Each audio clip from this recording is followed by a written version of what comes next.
In this video, I would like to demo the Variant 3D feature from the menu or from the command line. Launch the application, TBX Variant 3D. A simple launcher pops up. So first of all, we need to specify the variants.lst file, which contains the variant information. If found in the current working directory, it will be automatically populated. So let's start with the core design first. Launch 3D. And this is a core design with all components populated on the board.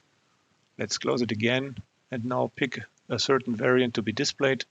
For example, variant V2, launch 3D. And as you can see, some of the components are automatically hidden as specified by the particular variant. So the application also works in combination with panels. Let's open another database.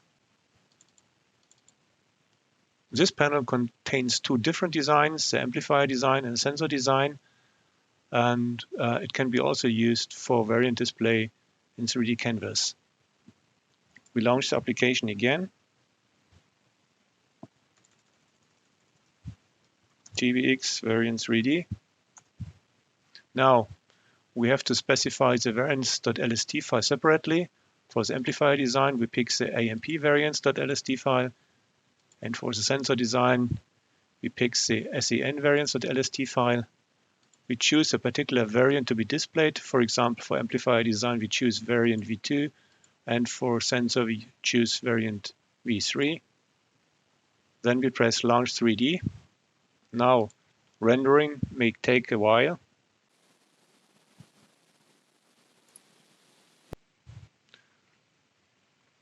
But once finished, you will see that the DNI components for each design are automatically hidden.